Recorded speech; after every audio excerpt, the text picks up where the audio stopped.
नमस्कार साथियों। माध्यमिक शिक्षा बोर्ड राजस्थान अजमेर की ओर से जो उत्तर पुस्तिकाएं विद्यार्थियों की आप सभी शिक्षक साथियों को प्राप्त हो रही है, जैसा कि पिछले वीडियो में हमने आपको जानकारी दी थी कि जैसे ही हमें बंडल प्राप्त हो या उसकी सूचना का मैसेज आ जाए तो हमें तुरंत संग्रहण केंद्र पर जाना है और उसकी पूर्ति हमें करनी है, अपना प्रोफाइल अपडेट करना है। उसके बाद हमें एक दो सुझाव आपको देना चाहूंगा, क्योंकि आज 15 वर्ष हो गए मेरे को कॉपी चेक करते हुए और आपको भी बहुत अनुभव होगा, लेकिन हो सकता है कुछ बातें मेरी आपको अच्छी लगे। और यदि आपके भी कोई ऐसे सुझाव हो तो आप कमेंट में लिख सकते हैं, ताकि हमें भी उसका लाभ मिल सके, अन्य साथियों को भी लाभ मिल सके। देखिए, जैसे ही कॉपी का बंडल अपन को प्राप्त होता है, उन्हें हमें एक नोटबुक में सभी जो संकेतांक अपन को प्राप्त होते हैं, उस बंडल में बहुत सारे जो करेक्शन सेंटर पर जो कॉपी आती है परीक्षा सेंटर से, उनके संकेतांक होते हैं। उन संकेतांकों के अनुसार उन कॉपियों को हमें उनकी संख्या, किस पैकेट में कितनी कॉपियां प्राप्त हुई है, जैसा कि उसके साथ एक प्रपत्र आता है। उस प्रपत्र में उनकी सारी डिटेल रहती है, कितने अनुपस्थित थे उस परीक्षा सेंटर पर और कितनी उसमें कॉपियां उपलब्ध है। ये सब एक हमारे नोटबुक में अपन को तैयार कर लेना चाहिए, ताकि जब भी अपन डिटेल में हो रहे हैं तब भी वो हमारे काम में आएगी। और जब भी हम कॉपियां चेक करने लगे तो अचानक कई बार ऐसा होता है कि 13 नंबर की कॉपी कहाँ गई, तो अपन तुरंत उसको बुकलेट को देख करके देख सकते हैं, टेली कर सकते हैं कि ये तो एब्सेंट है, इसमें कॉपी नहीं है, पर हड़बड़ाहट नहीं रहेगी, टेंशन नहीं होगी। तो इसको सबको समेकित रूप से एक प्रत्येक संकेतांक की डिटेल अपने एक नोटबुक में तैयार रखें और उसमें लिख दें कितनी कॉपियां अनुपस्थित, कितना रोल नंबर वाला अनुपस्थित है।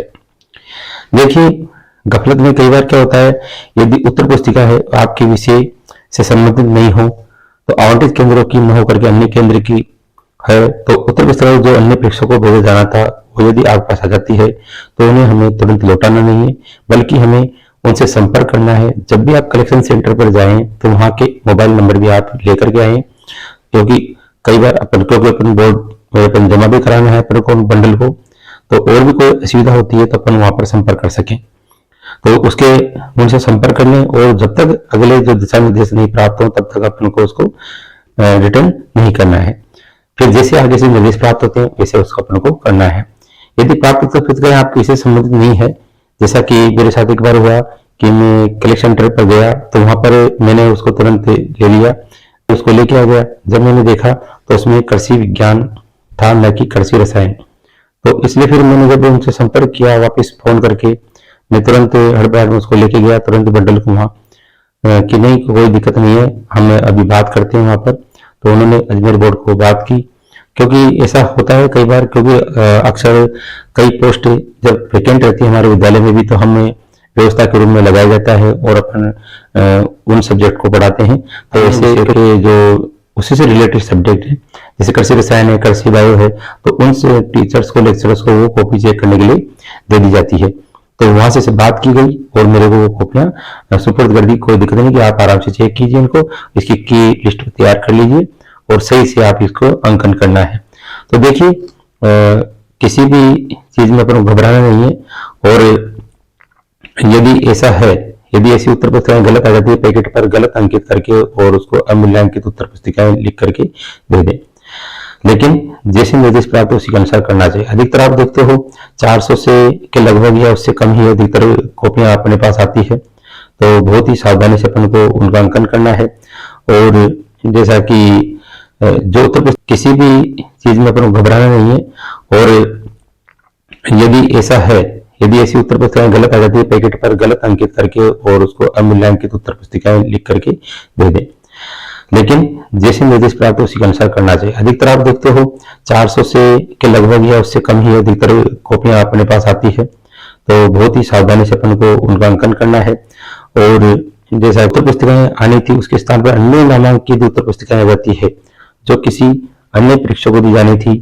पूर्ण अथवा आंशिक प्राप्त हो जाए तो ऐसी उत्तर पुस्तिकाओं को बोर्ड को नहीं लौटाएं, इसकी सूचना ईमेल से दे दें और उसका मूल्यांकन करके ऐसी उत्तर पुस्तिकाओं के अंक ऑनलाइन प्रक्रिया में हमको वहां पर एक कॉलम आता है नीचे लास्ट में, एड न्यू रोल नंबर, उसके अनुसार उनको प्रस्तुत कर दें। यदि आपको आवंटित बंडल के अतिरिक्त अन्य अतिरिक्त बंडल भी अंकन हेतु संगणक वितरण केंद्र पर दिया जाए तो बोर्ड से ही आवंटित किया जाए तो अतिरिक्त बंडल के संकेतांक जो कि उस पर बोर्ड पर लिखे हैं उससे अंक भिजवाएं और उत्तर पुस्तिकाएं इसी नंबर से संगणक केंद्र पर भी जमा कराएं। यानी अतिरिक्त यदि आपको बंडल दिया जाता है एक्स्ट्रा तो उसका अलग ही आपको अंकन करना है, अलग ही बंडल में उसको वापस पे करके जमा कराना है। समय पर उत्तर पुस्तिकाएं प्राप्त नहीं होने पर मान लीजिए अपन को मैसेज तो प्राप्त हो जाता है लेकिन संगणक केंद्र पर जाने पर उत्तर पुस्तिका प्राप्त नहीं होती है, तो हमें 10 दिवस उत्तर पुस्तिका बंडल प्राप्त नहीं हो तो संगणक केंद्र जिला शिक्षा अधिकारी माध्यमिक जो किसके रिस्पॉन्सिबल उनके लिए होते हैं, उनको अधिकार होते हैं इस चीज के, क्योंकि कई बार बंडल भी जो कई प्राप्त नहीं करते हैं तो उनकी मॉनिटरिंग में कार्य होता है कि संबंधित अन्य शिक्षक को फिर मार्क करके और उसका नोट डाल करके दूसरे को इश्यू की जाती है, तो उनको संपर्क करें और उसकी सूचना उनको दें।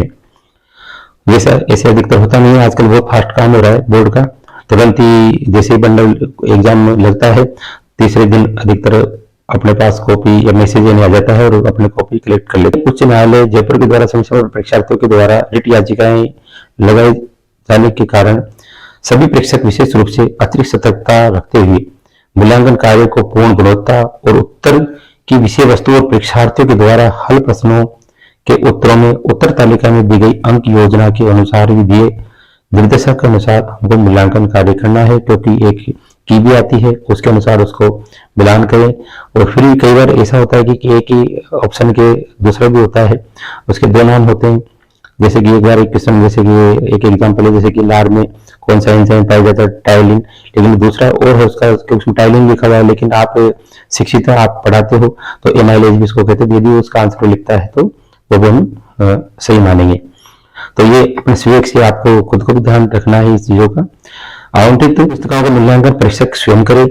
ये पिछले वीडियो में मैंने बताया था, किसी भी परिस्थिति में मूल्यांकन कार्य किसी अन्य का सहयोग से नहीं किया जाए।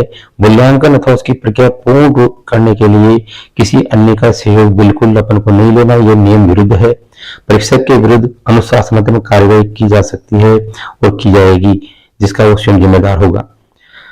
विशेष बात यह है कि उत्तर पुस्तिकाओं को मूल्यांकन कार्य हेतु जो भेजे निर्देश के अनुसार उत्तर पुस्तिकाओं का अंकन दी गई अंक योजना के अनुसार हमें प्रश्नवार, खंडवार और पृथक पृथक अंक रूप से प्रदत्त करें।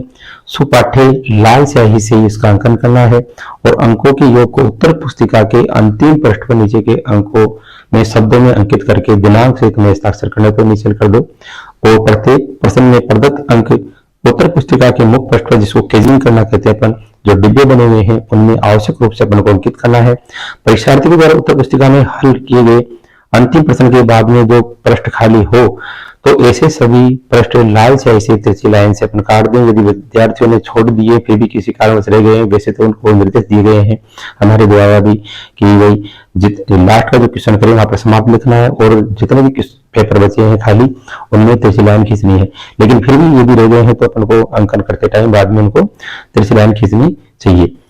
जैसा कि बताया गया कि मॉडल पेपर और उनके अनुसार वस्तुनिष्ठ प्रश्न है, रिक्त स्थान वाले प्रश्न है, उनकी पूर्ति वाले अवश्य है, तो एक शब्द देना है। तो ऐसे सभी प्रश्नों को सभी भागों को उनको एक साथ उनको करना है। विद्यार्थियों को आप जानकारी होगी पृथक पृथक उत्तर तालिका के अनुसार जांच करके और उसमें दी गई अंक योजना के अनुसार उनको अंक प्रदान करने हैं। उत्तर पुस्तिका में अंकन के दौरान यथासंभव कोई काट-छांट नहीं करनी है हमको। ऐसा होने पर परीक्षार्थी के द्वारा फोटो प्रति देने पर आपत्ति की जाती है और एवं परीक्षार्थियों को अनावश्यक संशय की स्थिति भी पैदा हो जाती है। अतः ऐसा हमें नहीं करें, काट-छांट और न्यायालय एवं विवाद के प्रकरण बन जाते हैं। परंतु विशेष परिस्थिति में संशोधन करना आवश्यक हो तो हमें क्या करना है, या आपको पता है कि उस पर क्रॉस कर दो और नए अंक प्रदत्त करके वहां पर अंकों और शब्दों में सुपाठ्य लिख करके और दिनांक सहित अपने लघु हस्ताक्षर उसमें करने हैं, ताकि इससे ये होगा कि अपन ने उसको सही करेक्शन किया है जो वाजिब था। उत्तर पुस्तिका में प्रदत्त अंकों को मिटाया या इरेज नहीं किया जाए, न उस पर फ्रीड लगाए गए। कई मान्य परीक्षक को यदि ऐसी गलती करते हैं तब नहीं करें कि उसमें फ्रीड लगा दें और उसको मिटा दें। बिल्कुल कदापि अपन को फ्रीड नहीं लगाना, वहां पर यदि ऐसा उचित है तो कट करके क्रॉस का चिन्ह लगा करके अपन को अपने इंसिल करने हैं। तो ऐसा बिल्कुल ही अपन को नहीं करना है। उत्तर पुस्तिकाओं को जैसे भी अंकन कर लेंगे उसके बाद में हमको उसको ऑनलाइन भी करना होता है। तो ऑनलाइन करते समय बिल्कुल बहुत ही सावधानी पूर्वक हमको, क्योंकि अगर अपने जो उसके पास एक अपन को जो लिफाफा मिलता है उस लिफाफे में भी उसकी पूरे रोल नंबर्स होते हैं और उनके अपन में को उसमें भरना होता है, उसके बाद में उसको ऑनलाइन करना होता है। तो बिल्कुल देख करके और संबंधित जो परीक्षार्थी है उसके नामांक के सामने वही अंक अपन को उसमें से चूज करना है और सिलेक्ट करना है। माननीय उच्च न्यायालय के द्वारा सिविल अपील संख्या जैसे 6454 है उसमें पारित निर्णय के अनुपालना में वर्ष 2012 से ही जैसे कि परीक्षा से उत्तर पुस्तिकाओं की ऑनलाइन फोटो प्रतियां परीक्षार्थी को उपलब्ध कराती जा रही है। अतः परीक्षार्थी और उत्तर पुस्तिका की फोटो प्रति लेने के बाद में उससे प्राप्त आपत्तियों के अवलोकन करने पर पाया गया कि परीक्षकों द्वारा प्रश्नों में उत्तर तालिका के अनुसार खंडवार विभाजित अंक प्रदान नहीं करके एक साथ अंक प्रदान कर दिए जाते हैं, जो कि बहुत गलत है। कई जो परीक्षक है मान लीजिए कोई ऐसी गलती करे हो कि तुरंत उसका खंडवार उसका अंकन न करके एक साथ यदि उसका नंबरिंग करते हैं तो गलत है। जितने अंक का क्वेश्चन है मान लीजिए आधे आधे आधे का है तो उसको उसी हिसाब से उसको देना है, तो उसका अंकन करना है। तो ऐसा संशय उत्पन्न हो जाता है कि मूल्यांकन पर प्रश्न चिन्ह उत्पन्न आपत्ति प्रस्तुत करता है तो उसके द्वारा मांगी जाती है तो अमुक अमुक खंड के अंक प्रदत्त नहीं किए गए हैं जो दिए जाए। इसी के साथ ही न्यायालय प्रकरण भी बन जाते हैं। अतः प्रत्येक प्रश्न में उत्तर तालिका में दिए गए निर्देशों के अनुसार जांच करके और पदवार खंडवार उनको विभाजित अंक प्रदान करके उत्तर पुस्तिका के मुख्य पृष्ठ पर बने केजी में प्रविष्ट करने का विशेष ध्यान रखें। यदि निर्देशों के प्रांत भी लापरवाही बरती जाती है तो इसके लिए स्वयं परीक्षक जिम्मेदार होगा और परीक्षक के विरुद्ध अनुशासनात्मक कार्रवाई प्रस्तावित की जाएगी। परीक्षकों के लिए मूल्यांकन निर्देश उत्तर तालिका जो स्कोरिंग की है उसमें परीक्षण सामग्री की लिखावट जैसा कि भेजी जाती है उसी में अपन को अंकन करना, उसके बाद उसको करना है। यदि परीक्षक को प्राप्त न हो तो दूरभाष से अपन संपर्क करके ईमेल करके भी मंगवा सकते हैं। वैसे ऐसा होता नहीं है, बिल्कुल चेक करके सब चीजें सामग्री भेजी जाती है। जैसा कि विगत वर्षों से हमने देखा कोरोना के बाद से जो एक अतिरिक्त जो प्रमुख परीक्षक की नियुक्ति होती थी उसमें कॉपी इस तरह से सुपरविजन के रूप में मंगवाई जाती थी और कि भाई सही ढंग से चेक हुई, उनका अंकन सही किया गया, मूल्यांकन किया गया, तो उनको इस पद को समाप्त कर दिया, इस व्यवस्था को, ताकि जल्दी से जल्दी रिजल्ट तैयार हो। इसलिए हमारी जिम्मेदारी बनती है कि सही ढंग से अच्छे से मूल्यांकन किया जाए। क्योंकि आजकल कर दिया क्या है, पहले अधिकतर ज्यादा कॉपियां मिलती थी लेकिन आजकल अधिकतर शिक्षकों में वो कॉपियां चेक होने के लिए जाती है ताकि सही तरह से उनका मूल्यांकन कर सकें। तो ये बहुत अच्छा किया है ताकि समय पर रिजल्ट भी प्राप्त हो जाता है, क्योंकि अन्य कई प्रतियोगी परीक्षाओं में विद्यार्थियों को देखना होता है। साथ ही एक नेत्रहीन परीक्षार्थियों के संबंध में बात बताना चाहूंगा कि दृष्टिहीन परीक्षार्थियों को श्रुत लेख प्रदान किया जाता है। अतः उच्च माध्यमिक और माध्यमिक परीक्षा में ऐसी वैसी जिनमें की चित्र आता है या मानचित्र रेखा चित्र आते हैं तो उसमें शहर स्थल आदि को वो इंगित करने में असमर्थ होते हैं कि वो नहीं लिख सकते, जब अपन बोलेंगे तो उसको कैसे दर्शाएगा वो। तो इसलिए श्रुत लेख नहीं कर सकता है क्योंकि दृष्टिहीन परीक्षार्थी इसको बता नहीं सकता है। अतः ऐसे परीक्षार्थी को कोई हानि न हो, जितने अंकों के प्रायोगिक कार्य का चित्र बनाने आदि के प्रश्न उन परीक्षार्थियों को सैद्धांतिक प्रश्नों से प्राप्त अंकों के अनुपात में अंक प्रदान करने चाहिए। इन अंकों की प्रविष्टि मुख्य पृष्ठ के अंतिम प्रश्न प्रकोष्ठ में कर दी जाए और इन अंकों की गणना विधि का संक्षिप्त विवरण उत्तर पुस्तिका के अंत में प्रायोगिक कार्य चित्र आदि के अंक, आपको शीर्षक डालना है वहां पर नीचे प्रायोगिक कार्य चित्र आदि के अंक यूनिटेड कोमा शीर्षक देकर के लिख दिया जाए। दृष्टिहीन परीक्षार्थी को उत्तर पुस्तिकाओं के मुख्य पृष्ठ पर लाल स्याही से दृष्टिहीन परीक्षार्थी ऐसा लिखने हेतु केंद्र अध्यक्षों को भी निर्देश दे दिए गए, उन्होंने नोटेड कोमा में लिख दिया जाता है। अतः ऐसे परीक्षार्थी को उत्तर पुस्तिका में यदि आपको प्राप्त होती है तो मूल्यांकन के समय उक्त निर्देशों का विशेष रूप से हमें ध्यान रखना है। सबसे महत्वपूर्ण बात है कि ओवर राइटिंग हमको नहीं करनी है और काट छाट नहीं करनी है, क्योंकि ऐसा करने पर यह गलत माना जाता है। विशेष परिस्थितियों पर लेखन करने पर अपन को वहां पर लघु हस्ताक्षर करने हैं। वापस मैं आपको रिपीट कर देता हूँ, क्रॉस कर देंगे और जो खाली यदि पेज छोड़ दिए गए हैं पृष्ठ तो उनको रिक्त पृष्ठों पर क्रॉस कर दें। और उत्तर पुस्तिकाओं के मूल्यांकन का प्रतिदिन हमको जहां तक सुविधा तब रहेगी, हम आसानी से उनको चेक कर पाएंगे। ऐसा नहीं इकट्ठे एक बार में चेक करें, लगभग डेली हम यदि 30-30 कॉपी भी चेक करने का यदि टारगेट बनाए तो हम आसानी से अपने निर्धारित समय पर कॉपियां चेक कर सकते हैं। और संपूर्ण जो कॉपियां हैं हमको जैसा कि अधिकतर 17 दिवस में अपन को ये चेक कर लेनी होती है, तो जल्दी से जल्दी अपन कॉपी चेक करें और उसको ऑनलाइन करें और उसके बाद में उसको हार्ड कॉपी को अपन स्पीड पोस्ट से भिजवाएं। उत्तर पुस्तिकाएं अत्यधिक विलंब से मिलने पर उसके समय में रद्दी ऐसा संभव तभी है। देखो अपरिहार्य कारणों से उत्तर पुस्तिका अत्यधिक विलंब से प्राप्त होने पर यदि अंतिम तिथि तक मूल्यांकन कार्य निर्धारित समय अवधि में पूर्ण करना संभव नहीं हो तो अंतिम तिथि स्वतः ही बड़े ही मानते हुए मूल्यांकन कार्य जारी रखें, परंतु परीक्षकों से अपेक्षा की जाती है कि कार्य को प्राथमिकता और अधिक समय देकर के निर्धारित समयावधि में पूर्ण करें और व्यक्तिगत हमारे कार्यों से कारणों से इस कार्य में बाधा नहीं पहुंचाए, जांच कार्य की प्रगति में बाधा नहीं बने हमारे व्यक्तिगत कार्य। हमें कंटिन्यूटी रख करके इस कार्य को महत्वपूर्ण कार्य को जल्दी हमको अंजाम देना है। जैसा कि आपको पता होना चाहिए कि कोरोना के टाइम जब 2022 में बोर्ड के द्वारा जो जल्दी यदि 15 दिन से पहले यदि कॉपी चेक करके उसका मूल्यांकन करके और उसको ऑनलाइन कर दिया गया तो उसको प्रोत्साहन राशि भी दी गई थी 10%। तो उस समय इतना और किया था, लेकिन अपना नैतिक दायित्व बनता है कि अपन को जल्दी से जल्दी कॉपी चेक करनी है विद्यार्थियों के हित में और जिसका जल्दी अंकन करना है। उत्तर पुस्तिका का मूल्यांकन लाइन से स्पष्ट और सुपाठ्य अंकों में करना है हमको और अंक आसानी से दिखाई दे सके, समझ सकें। परीक्षक उत्तर के विभिन्न भागों पदों खंडों के अनुसार अंक योजना के अनुसार ही उसका अंक दें, चाहे वे शून्य ही क्यों न हो। यदि शून्य भी अंक आता है तो शून्य भी अपन को लिखना है। अंक बाईं और हाशिए में लिखें, ये नहीं कि अपन जो विद्यार्थी ने कार्य कर रखा है उत्तर लिख करके उसके बीच में लिखना है, ये बिल्कुल गलत है। लिखावट के मध्य अन्य जगह नहीं अपन को लिखना है।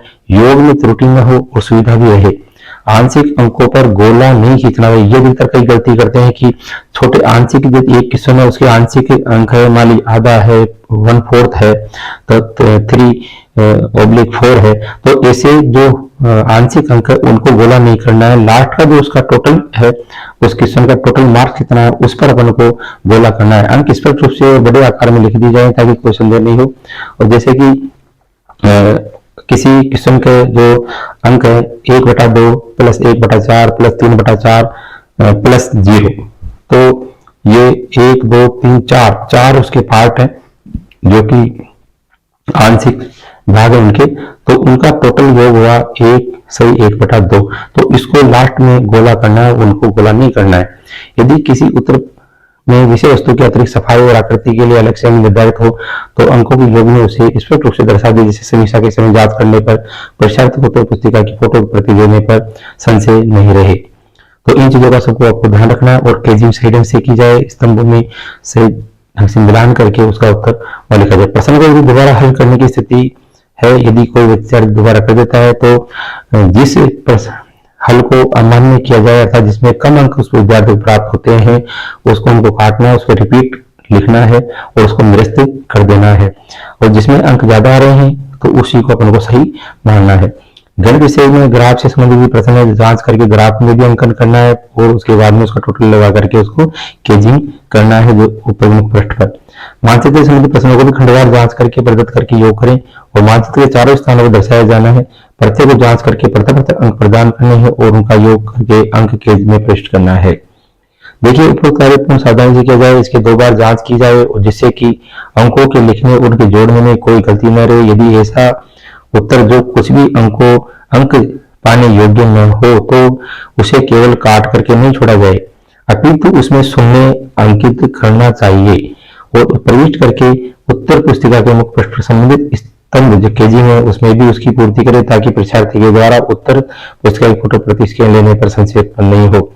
और परीक्षार्थी द्वारा जो प्रश्न हल नहीं किए गए हैं उनके मुख्य पृष्ठ पर केजी में आपको क्रॉस लगाना है, लगाते आए आप जो क्वेश्चन किया नहीं उसमें क्रॉस करना है ताकि अपन को ध्यान दे कि ये क्वेश्चन इसने अटेंड नहीं किया है। क्योंकि पूरी कॉपी को अच्छी तरह देख ले। कई बार बच्चे क्या गलती करते हैं कि ये कई बार गलती से कोई पेज छूट जाता है और आगे उसका क्वेश्चन का आंसर हो जाता है। कई से जो कमजोर विद्यार्थी या ऐसे लोग होते हैं तो वो इसी गलती अधिकतर करते हैं कि उनके नंबर कैसे कमाते हैं और ये गलती और हो जाती है, इनसे आगे जाकर कर देते हैं। तो इसलिए पूरी तरह से उसको कॉपी को देख ले, प्रत्येक पेज को देख ले कि कहीं लिखा हुआ तो नहीं है उसका उत्तर। देखिए श्रेणी का न्यूनतम अंक है वो देने हैं, जैसे कि 60% पर प्रथम श्रेणी, द्वितीय श्रेणी 45% पर और तृतीय श्रेणी 33% पर ये जैसे कि माध्यमिक परीक्षा में ये अंक देते हैं। और सीमांत अवस्था में पुनरावलोकन ये एक इम्पोर्टेंट बिंदु है। अंक प्रविष्ट करने से पूर्व सीमांत अवस्था अर्थात मार्जिन केस होते हैं, तो ऐसे परीक्षार्थी को तो पुस्तिकाओं का सावधानी से पुनरावलोकन करें जो बहुत कम से अनुत्तीर्ण हो। जैसे कि 56 पूर्णांक वाले विषय में 3 अंक और 80 पूर्णांक वाले विषय में अधिकतम 5 अंक है। इससे यदि वो अनुत्तीर्ण हो रहा तो इसी अनुपात वाले विषय में तो यदि किसी परीक्षार्थी विभिन्न प्रश्नों के हल में परीक्षार्थियों सापेक्षता के कारण प्राप्तांक वृद्धि की गुंजाइश पाई जाए तो उन प्रश्नों में प्लस करके और अंक वृद्धि करनी चाहिए, जिसको अपन कहते हैं पुल्ड अप उस पर लिखा जाना चाहिए।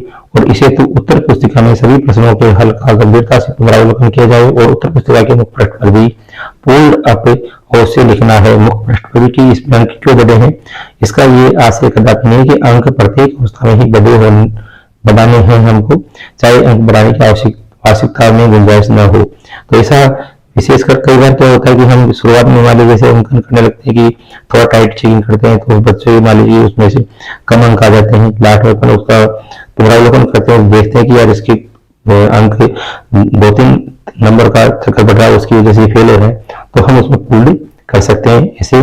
तो ये थोड़ा ध्यान रखें। परीक्षा द्वारा प्रश्नों की संख्या गलत अंकन यदि प्रत्येक, तो उसके लिए क्वेश्चन का जो उसका मार्क्स है वो कटेंगे। प्रत्येक उत्तर में ऐसा स्पष्ट चिन्ह होना चाहिए जिससे कि ज्ञात हो कि प्रेक्षक ने उत्तर को पूर्ण रूप से देख लिया। यदि किसी परीक्षार्थी ने प्रश्न संख्या गलत लिखी है अथवा लिखी नहीं है, तो प्रश्न संख्या हमको सही लिखनी है और परीक्षार्थी कि इस भूल के लिए संबंधित प्रश्न है उनके प्राप्तांकों में से 1 अंक काटना है। परंतु यदि उस प्रश्न का प्राप्तांक 1 अंक से ही कम है, केवल उस प्रश्न में प्राप्त अंक ही काटें। और परीक्षार्थी ने यदि इस प्रकार की त्रुटियां 1 से अधिक बार की है, लापरवाही की, तो इस स्थिति में सभी प्रश्नों में मिलाकर के 1 अंक से अधिक नहीं काटा जाए। न्यूनतम उत्तीर्णांक प्राप्त करने वाले सीमांत अंक वाले परीक्षार्थियों पर यह नियम लागू नहीं होगा। उनको तो हम वैसे ही पुल्ड कर रहे हैं, तो उन पर यह नियम लागू नहीं होगा जिनके की अंक न्यूनतम उत्तीर्णांक तक लाए गए हैं। भिन्नात्मक अंकों का अग्रिम पूर्णांक में परिवर्तन करना, ये तो आपको मालूम ही है। जैसे 27.5 या 27 सही 1/4 है या 27 सही 3/4 अंक है, तो उनको राउंड ऑफ अपन को करना है और उसका 28 अंक अंकित करना है। उत्तर पुस्तिका के अंदर प्रदत्त अंकों की प्रविष्टि प्रश्नवार उत्तर पुस्तिका के मुख्य पृष्ठ पर बने निर्धारित कॉलम में के में करना है। बोर्ड से यदि कोई विशेष किसी प्रश्न के संबंध में कोई निर्देश प्राप्त होता है, तो मुख्य पृष्ठ पर संबंधित प्रश्न के खेज में दिए गए अंकों के योग में तदनुरूप वृद्धि करनी है। उदाहरण किसी विशेष प्रश्न में 2 अंक जैसे परीक्षार्थी को देने के निर्देश है, तो उस प्रश्न में पूर्व में दिए गए अंक को समाहित करते हुए निर्देश व्यवहार करें। परीक्षार्थी ने यदि 27 अंक प्राप्त किए हैं, तो उसे 27 + 0.2 अर्थात 29 अंक किए जाएं। बोर्ड और अधिकारी के द्वारा निरीक्षण के द्वारा अन्य स्रोतों से सूचना या शिकायत प्राप्त करने देखो इंपॉर्टेंट जानकारी है। शिकायत प्राप्त होने पर यदि फिर परीक्षक के द्वारा मूल्यांकन उत्तर पुस्तिका या अन्य परीक्षक से अथवा व्यक्ति से मूल्यांकन करवाई गई है अथवा सहयोग लिए जाने की स्थिति में बोर्ड परीक्षक से मूल्यांकित उत्तर पुस्तिकाएं प्राप्त करके अन्य परीक्षक से मूल्यांकन जांच करवा सकेंगे एवं प्रशासनिक स्तर पर गुण के आधार पर कार्रवाई कर निस्तारण करेगा। मूल्यांकन उपरांत परीक्षक उत्तर पुस्तिका के मुख्य पृष्ठ पर निर्धारित कॉलम में हस्ताक्षर दिनांक और परीक्षक संकेतांक आवश्यक रूप से अंकित करें। उत्तीर्णता प्रतिशत 50 से कम रहने अथवा कोई गंभीर विसंगति होने पर हमें नहीं बरती जाए। परीक्षार्थी उत्तीर्ण परीक्षार्थियों का प्रतिशत ज्ञात करके सूचना से गोपनीय को अपने सुझाव के साथ देंगे और अंकों को पूर्णतया गोपनीय रखा जाए। उत्तर पुस्तिका जांचते समय परीक्षार्थी के द्वारा अनुचित साधन अपनाने या उसमें संदेह होने पर हमें उसकी सूचना भी देनी है। इसके लिए हम दोषी ठहराए जाएंगे यदि बाद में यदि ऐसा पता चलता है, क्योंकि बाद में भी बोर्ड द्वारा उत्तर पुस्तिका देखने पर ज्ञात होता है कि परीक्षार्थी की उत्तर पुस्तिका में अन्य व्यक्ति का हस्तलेख है और संबंधित परीक्षक ने इसकी रिपोर्ट बोर्ड को नहीं की है, तो उसके विरुद्ध अनुशासनात्मक कार्रवाई की जाएगी। अतः ऐसे मामलों में उत्तर पुस्तिकाओं का अंकन साधारण रूप से कर लें और अंक सूचियों में प्राप्तांक भी बढ़ दें। इस संबंध में वांछित आवश्यक कार्रवाई तो बोर्ड को अपने स्तर पर कर लेगा। किसी प्रश्न को बिना अंकन के नहीं छोड़े और अंकन इस प्रकार करें कि जैसे उसमें अनुचित साधनों का प्रयोग हुआ ही नहीं हो। तो ये सब जानकारी बोर्ड को मेल करनी है, तो इन चीजों का अपन को अवश्य ध्यान रखना है। परीक्षा का जो माध्यम है वो आपको मालूम ही है कि प्रवेशिका तथा वरिष्ठ उपाध्याय के संस्कृत पत्रों का माध्यम संस्कृत एवं अंग्रेजी प्रश्न पत्रों का माध्यम अंग्रेजी रहेगा। सभी प्रश्न पत्रों का माध्यम हिंदी होगा, जैसे कि उसमें भाषा का चयन के बारे में आता है। तो साथ ही एक और जो महत्वपूर्ण बात है, उत्तर पुस्तिकाओं को दोनों ओर जांचने संबंधी उत्तर पुस्तिका में लिखे हुए पृष्ठों को दोनों ओर से ध्यान से देखना है। गणित के परीक्षार्थी मुख्य उत्तर पुस्तिका के अंतिम 3 पृष्ठों पर रफ कार्य कर सकते हैं। अंतिम 3 पृष्ठ का मतलब है पहला लास्ट का पेज और उसके बाद में एक और पृष्ठ।